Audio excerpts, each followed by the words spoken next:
গার্লফ্রেন্ডের বাড়িতে, তার বাড়ির সামনে গার্লফ্রেন্ডকে ড্রপ করে দিতেই সে আমার হাতটা চেপে ধরলো। আমি হেলমেট খুলে তার দিকে তাকিয়ে মুচকি হেসে বললাম, কি হয়েছে? লাজুক হেসে সে বলল, আজ বাড়িতে কেউ নেই। কথাটা শুনে খুব খুশি হলাম। বাইকটা সামনের গলিতে রেখে এসে বাড়ির সামনে দাঁড়ালাম। আমার হাত টেনে ধরে আস্তে করে দরজা খুলে বাড়ির মধ্যে ঢুকলো সে। লাজুক চোখে আমার দিকে তাকিয়ে বলল, সময় কিন্তু বেশি নেই, মাত্র 5 মিনিট। আমি তার চেয়েও বেশি লজ্জা পেয়ে বললাম, 5 মিনিট? মানে?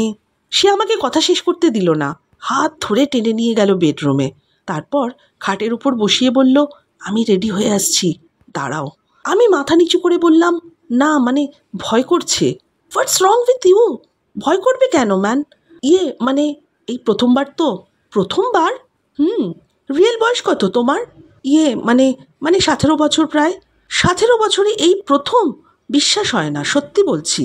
আচ্ছা, সমস্যা নেই তো কোনো? আমার ওপর ছেড়ে দাও, অনেক মজা পাবে, সত্যি বলছি। আমি আমি খুব ভয় পাচ্ছি, আমি বললাম। কিন্তু আমার গার্লফ্রেন্ড বলল, তুমি দাঁড়াও না, তোমার ভয় আমি দূর করে দিচ্ছি। 5 মিনিট সময় দাও আমায়। আমার হাত পা কেমন যেন কাঁপতে লাগলো, চোখও ঝাপসা হয়ে আসছে যেন। টেনশন কমাতে পায়ের মোজা খুলে ফেললাম। এতে টেনশন না কমে যেন আরও বেড়ে গেল। বড় বড় করে শ্বাস নিচ্ছি যাতে করে হার্টের স্পিড কমে যায়। পাশের রুম থেকে আমার গার্লফ্রেন্ডের আওয়াজ ভেসে এলো, এই তো হয়ে গেছে বাবু, আর 1 মিনিট, জাস্ট 1 মিনিট, প্লিজ একটু সময় দাও। পায়ের দিকে তাকিয়ে দেখতে পেলাম পা মারাত্মকভাবে কাঁপাকাঁপি করছে। দরজার বাইরে থেকে আওয়াজ এলো, তুমি রেডি?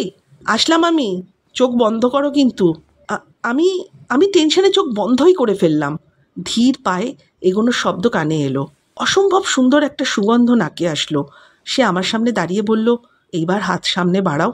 আমি কাঁপা কাঁপা হাতে হাত বাড়ালাম। চোখ তখনও চিপে বন্ধ করে রেখেছি, চোখ খোলার সাহস পাচ্ছি না। হাতে গরম কিছু একটা স্পর্শ করলো। তৎক্ষণাৎ চোখ খুলে দেখি বড় একটা বাটি, সেখান থেকে ভেসে আসছে নুডলসের অসাধারণ এক সুবাস। সে বলল, দেখলে তো, এটাই মিস্টার নুডলস, মাত্র 5 মিনিট, জলদি খাও নয়তো ঠান্ডা হয়ে যাবে যে। কেমন লাগলো অবশ্যই জানাবেন, আমি কিন্তু অপেক্ষায় রইলাম কমেন্ট বক্সে।